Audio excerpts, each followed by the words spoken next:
ನನ್ನ ಮಗ ನಿಮ್ಮ ಮಗ ಖಂಡಿತವಾಗೂ ಅಂತರ ಮತದಿಂದ ಗೆಲ್ಲಿಸಿ ವಿಧಾನಸಭೆಯಲ್ಲಿ ಆತಗೆ ನಮ್ಮ ದಕ್ಷಿಣ ಕ್ಷೇತ್ರದ ಜನಗಳು ಆಶೀರ್ವಾದ ಪಡೆಯಕ್ಕೆ ಕೆಲಸ ಕಾರ್ಯವನ್ನು ನಿರ್ವಹಕ್ಕೆ. ಆದ್ರೆ ನಾನು ಒಂದು ಆಕಾಂಕ್ಷೆ ಹೇಳಿದ್ದೆ ಮುಖ್ಯಮಂತ್ರಿಜಿಯವರ ಹತ್ರ, ಡಿ ಕೆ ಶಿವಕುಮಾರ್ ಜಿಯವರ ಹತ್ರ, ಸುರ್ಜೇವಾಲ ಅವರ ಹತ್ರ ಕರೆ ಕಳಿಸಿದಾಗ ನಾನು ನನ್ನ ಬೇಡಿಕೆ ಏನಿಲ್ಲ ಸ್ವಾಮಿ, ನಾನು MLA ಆಗಿ ಬಂಡಾಯ ಅಭ್ಯರ್ಥಿಯಾಗಿ MLA ಆಗೋದ್ರಿಂದ ನಾನು ಅದೇ ಕೆಲಸ ಮಾಡೋದು. ಆದ್ರೆ ತಾವು ನನಗೆ ಸಮಾಧಾನ ನೀಡ್ತಿದ್ದೀರಿ, ಖಂಡಿತವಾಗೂ ನಂದು ಏನು ಬೇಡಿಕೆಯಿಲ್ಲ.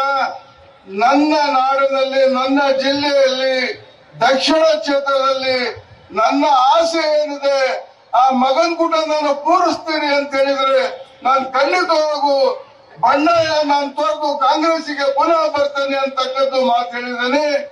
ನಾನು ಏನು ನಿಮ್ಮನ್ನ ನನ್ನ ಕಡೆ ಇಟ್ಟು ಮಾತಾಡಿಲ್ಲ, ನನ್ನ ಸಮಾಜಕ್ಕೆ ತಗೊಂಡು ನಾನು ಮಾತಾಡಿರೋದು. ನನ್ನ ದಕ್ಷಿಣ ಕ್ಷೇತ್ರದಲ್ಲಿ ಇರ್ತಕ್ಕಂಥ ಜನಗಳು ಮಾತು ತಗೊಂಡು ನಾನು ನಿರ್ಧಾರ ತಗೊಂಡಿದ್ದೆ. ಆ ನಿರ್ಧಾರದ ಪ್ರಕಾರ ನನ್ನ ಅನಿಸಿಕೆಯನ್ನು ಹಂಚ್ಕೊಂಡು ನನ್ನ ಬಯಲಿಗಿಳಿಸಿದ್ದಾರೆ.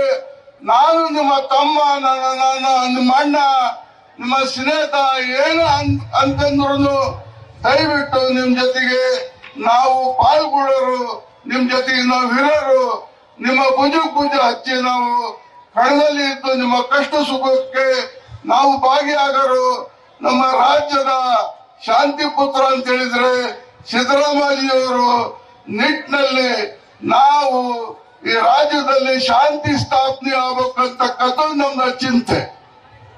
ಆದ್ರೆ ಮಾನ್ಯ ಮತದಾರರೇ, ನಿಮ್ಮನ್ನ ಕಡೆಯಿಂದ ಕೇಳ್ತಾನೆ, ಅನೇಕ ಜನ ನಿಂತಿದ್ದಾರೆ, ಅವ್ರಿಗೆ ಕೊಟ್ರೆ ಮರ್ತು ನಾನು ನಿಮ್ಮನ್ನ ಈ ಸಭೆಯಲ್ಲಿ ಹೇಳಕ್ ಇಚ್ಛಪಡ್ತೇನೆ.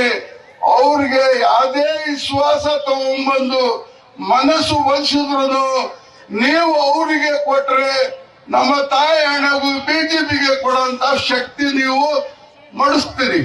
ಯಾವ ಕಾರಣಕ್ಕೂ ಬಂಡಾಯ ಅಭ್ಯರ್ಥಿಗಳಿಗೆ ಕೊಟ್ರೆ ನೀವು ಬಿಜೆಪಿ ಕೊಟ್ಟಂಗೆ ಕಾಂಗ್ರೆಸ್ ಕೊಟ್ರೆ ಸಮರ್ಥವಾಗಿ ಕಾಂಗ್ರೆಸ್ ರಾಷ್ಟ್ರದಲ್ಲಿ, ರಾಜ್ಯದಲ್ಲಿ ನಾವು ಅಲ್ಪಸಂಖ್ಯಾತರನ್ನ, ಆಯ್ದ ಜನನ್ನ, ಹಿಂದುಳಿದ ಜನನ್ನ, ಎಲ್ಲ ಜಾತಿ ಜನಾಂಗದ ಎಲ್ಲ ಲೆಕ್ಕಪತ್ರದಿಂದ ನಾವು ಸರ್ಕಾರ ನಡೆಸ್ತೀವಿ ಅಂತಕ್ಕದ್ದು ನಿಮ್ಮ ಮಿತ್ರರಿಗೆ ನಾವು ಹೇಳಕ್ ಇಷ್ಟಪಡ್ತೇವೆ.